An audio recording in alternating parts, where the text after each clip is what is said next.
तो चलिए शुरू करते हैं।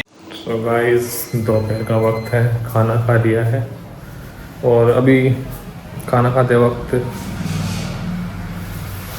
वैसे फ़ोन नहीं चलाना चाहिए लेकिन मैं चला रहा था तो उसके अंदर एक रील आई कि एक आदमी था जो कि 2 साल से आईसीयू में काम कर रहा था। तो वहाँ पे काफ़ी तरह के पेशेंट होते हैं, किसी का हार्ट फेल, किसी की किडनी फेल, कोई किसी का लंग्स फेल। तो उनको पता रहता है कि कुछ ये बंदा जाने वाला है, ये कुछ टाइम बाद जाएगा और ये इसके सही होने के चांसेस ऐसे। तो एक आदमी था कोई 70 साल का, वो रो रहा था। तो उसने पूछा जो वहाँ पे काम करता था कि तुम रो क्यों रहे हो। तो उसने बताया कि एक ही लाइन में बताया उसने कि जो करना चाहिए था वो नहीं किया और जो नहीं करना चाहता था वो किया।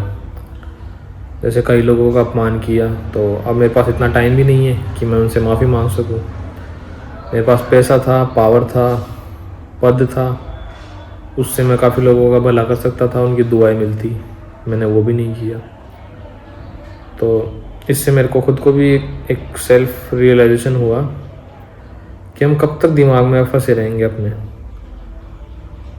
तो मैं आज से शपथ लेता हूँ कि ज़िंदगी खुल के जीऊँगा, जज नहीं करूँगा लोगों को, क्योंकि लोग गलत नहीं होते, वक्त गलत होता है और वक्त के साथ साथ वो बन जाते हैं ऐसे, बाकी अंदर से तो सब एक जैसे ही है। मतलब अगर मान लो मैं मेरी तरफ से हमेशा काइंडनेस, लव, एम्पैथी रहेगी। सामने वाला दे या नहीं दे उसके ऊपर मेरे ऊपर कुछ भी वो नहीं है, लेकिन मुझे एक तरह से गिल्ट नहीं हो कि भाई मैंने उसको कुछ किसी को गलत बोल दिया या किसी का गलत कर दिया। बाकी अभी तो सुबह खाना खा रहा है, दादी ने खाना खा लिया और भिंडी की सब्ज़ी बनी थी, बचपन से ही मेरी फेवरेट है। अब पर धीरे धीरे अभी भिंडियों में वो स्वाद नहीं रहा। पहले बिल्कुल गांव से तोड़ के कच्ची लाते थे, आजकल पता नहीं क्या है उनमें पेस्टिसाइड्स मिले होते हैं या फिर और भी कई सारी चीज़ें। और आप कमेंट करके बताइए कि रेदर देन व्लॉग आप किसी टॉपिक पर एजुकेशनल वीडियो देखना चाहेंगे जिस पर मैं अपनी प्रॉपर रिसर्च, जो मेरे एक्सपीरियंस है, जो भी मैंने पढ़ा है उस पर मैं बना सकूं। तो आप कमेंट करके बताइए सबसे पहले मेरे को कि हाँ आप इस तरह की एजुकेशनल वीडियो देखना चाहेंगे। तो मैं एक अलग चैनल बनाऊंगा रोहन गोठवाल नाम से और वहाँ पर वो एजुकेशनल वीडियोस डालूंगा। कोई टॉपिक पे भी हो सकती है या फिर कोई भी हिस्ट्री, ज्योग्राफी, पॉलिटी, इकोनॉमी, लोगों के बारे में काफ़ी तरह की जो टॉपिक्स है जो हट के चलते हैं, लाइक हॉरर, एस्ट्रोलॉजी, हम सब चीज़ पे बात कर सकते हैं, एक पॉइंट ऑफ व्यू रख सकते हैं।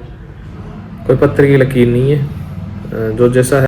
सो गाइस लंच कर लिया है और लंच करते वक्त मैं कहानी पढ़ रहा था जिसमें गांव होता है हमीरपुर और उसमें 3 बच्चे रहते हैं।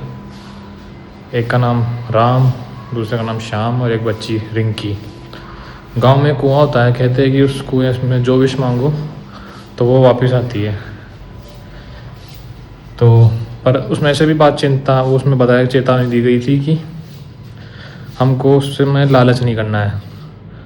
तो वो तीनों बच्चे उसके कुएं के पास जाते हैं और सबसे पहले राम उसमें बैट मांगता है, तो बैट उसके पास आ जाता है।